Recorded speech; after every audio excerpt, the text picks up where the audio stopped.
Salut à tous, bienvenue sur Bitwarden. Alors, c'est quoi cet outil? C'est un outil pour stocker nos mots de passe et infos perso. Au lieu de les garder dans nos navigateurs, on peut les mettre dans le cloud crypté. Ici, on voit une vidéo avec le code.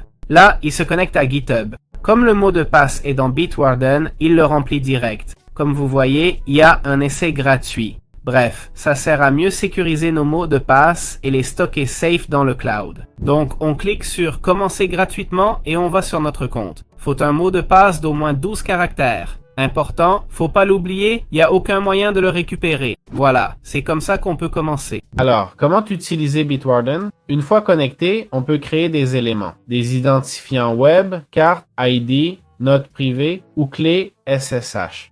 On peut créer des dossiers. Cliquez sur Nouvel élément, puis sur les données pour le nom.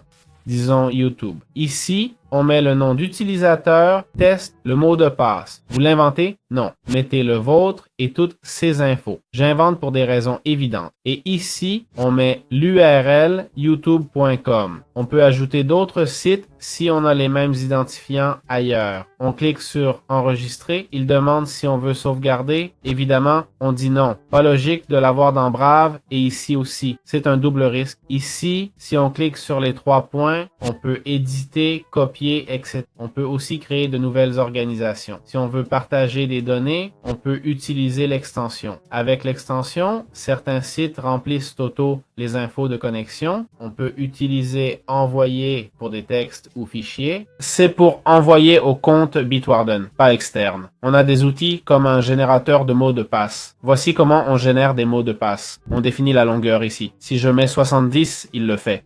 Oui, il le fait. Le voilà. Je ne sais pas si c'est 70 ou 700.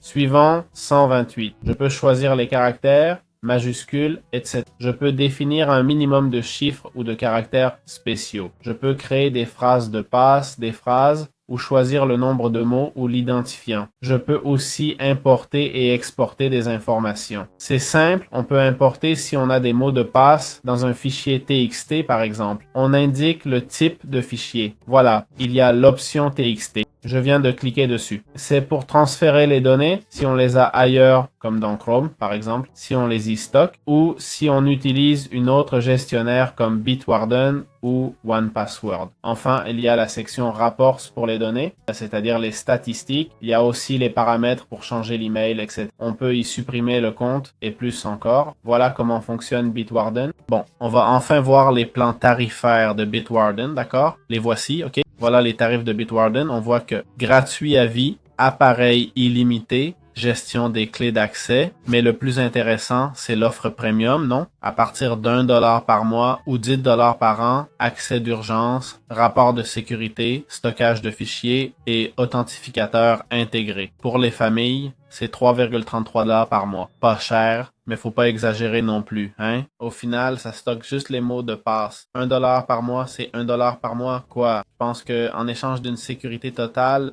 ou mieux, une sécurité accrue pour vos mots de passe. Je pense que ça vaut le coup de les stocker dans le cloud, si c'est ce que vous voulez, non? C'est préférable à les stocker ici ou dans un bloc-notes ou autre chose du genre. De plus, l'avantage, c'est que vous y accédez de n'importe quel appareil. Si votre ordi tombe en panne, vous pouvez y accéder d'ailleurs. Voilà, c'est tout. J'espère que ça vous a plu. On se retrouve dans les prochaines vidéos.